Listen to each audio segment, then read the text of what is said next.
In the summer, the compressor, the heart of the heat pump, receives cool, low-pressure refrigerant vapor. It then pumps this vapor into the high-pressure side of the system. This hot, high-pressure gas now travels through a routing valve known as the reversing valve to the outside coil, which functions as the condenser. In the condenser, the heat is removed from the refrigerant by the outdoor fan, causing the refrigerant to condense into a liquid.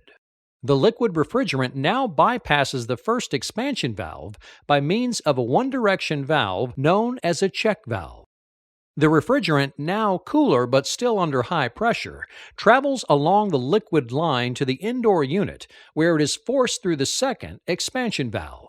This valve partially restricts the flow of refrigerant, creating the needed decrease in pressure, which allows the refrigerant to start evaporating. As the refrigerant evaporates, it absorbs heat from the passing air. In addition, the cold evaporator collects moisture, which provides dehumidification for the home. The refrigerant then travels back to the compressor, where the process is repeated over and over again.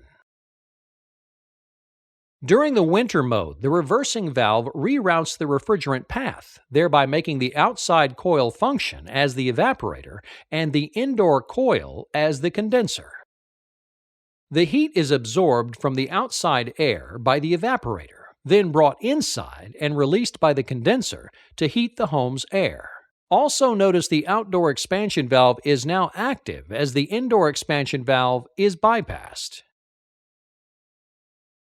This is a very efficient and cost-effective method for heating the home. There is one inherent problem, however. In order for the evaporator, now outside, to absorb heat, it must operate at temperatures lower than the outside air. This very low operating temperature allows ice or frost to accumulate on the outside of the evaporator.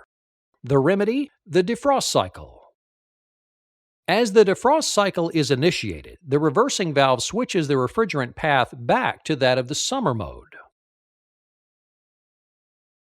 This allows indoor heat to be transferred from the inside airstream to the outside coil, thereby melting the accumulated frost. To speed this process up, outdoor fan operation is terminated throughout the defrost cycle. Also notice that the indoor airstream, now being robbed of its heat, becomes very cold, which is not a desirable condition during winter. To compensate for this condition, the auxiliary heat is activated for the duration of the defrost cycle. After a few minutes, the outdoor coil is frost-free and the defrost cycle is terminated. And that's how a heat pump works.